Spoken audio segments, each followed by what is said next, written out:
নমস্কার বন্ধুরা, ঘরকন্যায় সকলকে স্বাগত জানাই। বন্ধুরা, আজ আমি নিয়ে এসেছি একটা নিরামিষ রেসিপি।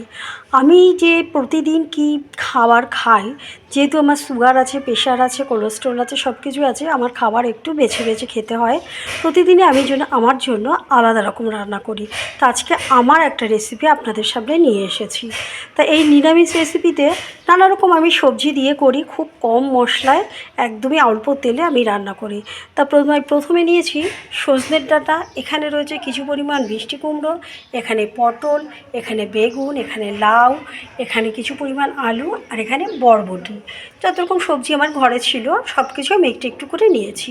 আর মশলা হিসেবে আমি কী নিয়েছি, নুন এবং আদা একটু গ্রেট করে নিয়েছি, কটা কাঁচা লঙ্কা নিয়েছি, চার পাঁচ পিস চিড়ে নিয়েছি, আর এখানে নিয়েছি হলুদ আর হাফ চামচের মতো জিরের গুঁড়ো। সবার প্রথমে সবজিগুলোকে আমি এক এক করে ভেজে নেবো। এক এক করে বলতে আলু কুমড়োটাকে আমি দেবো। হ্যাঁ, আমি একবারই বেশি বসানোর চেষ্টা করি সবজিগুলো।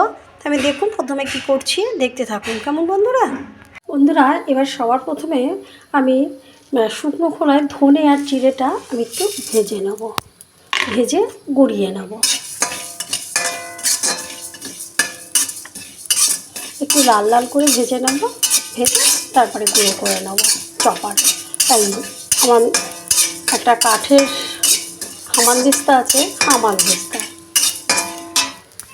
বন্ধুরা, এখানে আমি একটা হামানদিস্তা দিয়েছি, এতে আমি গুঁড়ো করে নেব, আধা ভাঙা করে একদম গুঁড়ো করে নেব। ও পুরো মিহি গুঁড়ো করবো না। আমি কড়াইয়ে তেল দিয়ে দিয়েছি, সর্ষের তেল, আর তেলটা গরম হয়ে গেছে। এখন আমি একটু সাদা জিরে ফোড়ন দিয়ে দেবো। সাদা জিরেটা একটু ভাজা হয়ে গেলে আমি এখানে আলু আর কুমড়োটা আগে দেবো। তার কারণ আলু আর কুমড়োটা খুব শক্ত সবজি, এটা সেদ্ধ হতে একটু সময় লাগে। এখন আলু আর কুমড়োটা আমি দিয়ে দিলাম, এটা একটু ঢেকে ঢেকে সেদ্ধ করে নেবো। আর সবজিগুলো খুবই নরম, সেগুলো সেদ্ধ হতে খুব বেশি সময় লাগবে না, তাড়াতাড়ি যাতে সেদ্ধ হয়ে যায়, ওই জন্য সামান্য পরিমাণ আগে অল্প একটু লবণ দিয়ে দেবো আর হলুদ দিয়ে দেবো। আর বন্ধুরা, এই সবজিটায় আমি জল ইউজ করি না, যেহেতু বেগুন আছে, তারপরে পটল আছে, লাউ আছে, এই যে ওদের যে নিজস্ব জল আছে সেই জলেই আমি সেদ্ধ করব।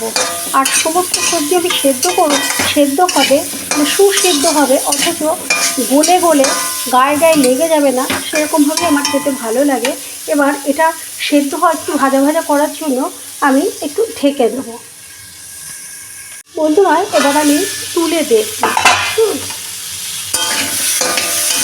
যেহেতু বেশি তেল দিই না, হ্যাঁ, তাহলে পুরো পুরো উঠবে। সেই জন্য এখন আমার এখানে যে সমস্ত সবজি আছে সব আমি দিয়ে দেবো, সব সবজিগুলো আমি দিয়ে দেবো এবং নুনটাও আমি দিয়ে দেবো। তাহলে জলও গলবে, জল হলে তাড়াতাড়ি সেদ্ধ হয়ে যাবে। লাউয়েরও একটা জল আছে, আর এই যে আদা কাঁচা লঙ্কা ছিল এটাও আমি দিয়ে দিলাম। এবার ভালো করে ভেজে নেব। আর বন্ধুরা, আমার ইউটিউব চ্যানেল ঘরকন্যা নামেই আছে, ঠিক যে সকল নতুন বন্ধুরা দেখবেন, হ্যাঁ, প্রথমে একটা লাইক দিয়ে, কমেন্ট দিয়ে, সাবস্ক্রাইব করে পাশে থাকবেন। আর পুরনো বন্ধু যারা আমাকে এত ভালো ভালো কমেন্ট করছেন, তাদের অসংখ্য অসংখ্য ধন্যবাদ। বন্ধুরা, প্লিজ একটা লাইক দিয়ে কমেন্টটা করবেন, কেমন? হ্যাঁ, আমি কিন্তু প্রত্যেক পরিবারের সবার প্রথমে গিয়ে একটা লাইক দিই, তারপরে কিন্তু আমি কমেন্ট করার চেষ্টা করি। হ্যাঁ, আর কমেন্ট করি আগে, সবার প্রথমে আমি লাইকটাই দিয়ে নিই। এই সবজিটা খেতে কিন্তু অসাধারণ লাগে। আমি ধনে জিরের গুঁড়োটা দিতে ভুলে গেলাম, এই জিরের গুঁড়োটা, এখন আমি জিরের গুঁড়োটা দিয়ে দিলাম। এই যে বেগুন, কুমড়ো, লাউ, এর যে স্বাভাবিক জল আছে, এই জলে সেদ্ধ হবে শিঙে আছে। আর সজনের ডাঁটাটাও আমি এখন দিয়ে দেবো, যদিও সজনের ডাঁটা একদম কচি, আমার বেশি ছুলতেও হয়নি। আমি এরকম শীতকালেও আমি নানা রকম সবজি যেরকম করে খাই, গরমকালেও আমি এরকম নানা রকম সবজি আমার একটা থাকে, এগুলো খেতে হয়, যেহেতু নানা রকম রোগ নিয়ে বসে রয়েছে, কিছু করার নেই। এবার আমি সিমে আছে হতে দেবো, ঢেকে দেবো বেশ খানিকক্ষণের জন্য। আস্তে আস্তে আমি উল্টে মানে সিমে আছে হবে, মাঝে মধ্যে দেখে নিতে হবে কতটা হলো। বন্ধুরা, এবার আমি তুলে দেখব, দেখুন অনেকটাই নিচে নেমে এসেছে, লাউ থেকেও সামান্য একটু জল গলেছে, হ্যাঁ, সব কিছু থেকেই, বেগুন থেকেও আস্তে আস্তে এটা কিন্তু অনেক সময় লাগে, যদিও জল দিলে আবার একটু তাড়াতাড়ি হয়ে যায়। হ্যাঁ, এটা আস্তে আস্তে সেদ্ধ হতে থাকবে ততক্ষণ। বন্ধুরা এবার আমি দেখাচ্ছি, দেখুন আলুগুলো এই যে জলটা বেরিয়েছে, কুমড়ো, লাউ, হ্যাঁ বেগুন, হ্যাঁ সেদ্ধ হয়ে গেছে। এখন আর ঢেকে দেব না। হ্যাঁ, এখন আমি একটু মানে আঢাকায় আমি রেখে দেবো, এই যে জলটাকে একটু মারিয়ে নেব। আর হয়ে গেলে আমি যে শুকনো খোলায় ধনে আর জিরেটা বেটে রেখেছিলাম সেটা আমি দিয়ে দেবো। বন্ধুরা এরকম খেতে কিন্তু মানে আমি খাই, ভালোই লাগে, রুটি টুটি দিয়ে খেতেও ভালো লাগে। হ্যাঁ, আমি যদিও আমি একটু স্পাইসি খাবার করি, তো আমার জন্য সবসময় আমি এরকম ধরনের একটা মানে একটা সবজি আমার রাখতে হয়।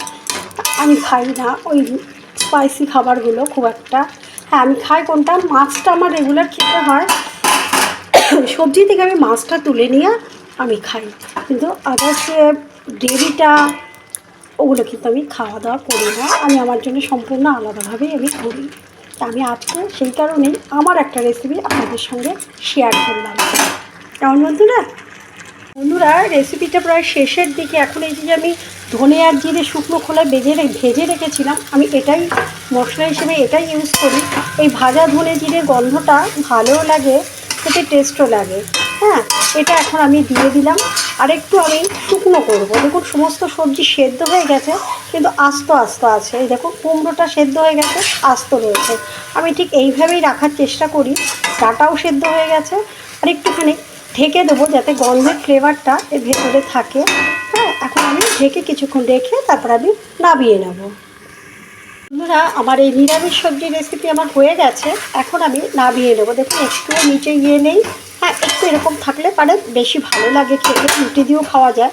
এখন আমি ঢেকে রাখবো এবং গ্যাসের ফ্লেমটা অফ করে দেবো। বন্ধুরা আমার এই যে আমি যে আমার উপযুক্ত খাবার যেটা আমি খেয়ে থাকি সেই রেসিপিটা হয়ে গেছে। আর আজকে আমি কি কি করেছি রান্না, দুপুরের মেনু, সেটা আজকে আপনাদের সঙ্গে আমি শেয়ার করছি। কেমন বন্ধুরা? দেখতে থাকুন। বন্ধুরা আজ আমি আপনাদের সঙ্গে আমার দুপুরের মেনুও শেয়ার করছি। আমার এই যে নিরামিষ যেটা আমি করলাম সেটা আপনাদের সঙ্গে শেয়ার করেছি। আর আমি করেছি এখানে লাউ চিংড়ি, এতেও একদম সেরকম কোনো মশলা থাকে না, মশলা ছাড়াই আমি করেছি। আর এখানে আছে লাউ ডাল, ডালটা আমার প্রতিদিন লাগে। তা এখন লাউটা বেশ পাওয়া যায় আর শরীরও ঠান্ডা থাকে, সেই কারণে আমি লাউ দিয়ে ডাল করলাম। আর আপনাদের যদি আমার এই আজকের দুপুরের মেনু যদি ভালো লেগে থাকে অবশ্যই পাশে থাকবেন বন্ধুরা। সবসময় ভালো থাকবেন। আজকের মতো রাখছি। কেমন বন্ধুরা? আবার নেক্সট ভিডিওতে দেখা হবে। ততক্ষণের জন্য বন্ধুরা ভালো থাকুন, সুস্থ থাকুন।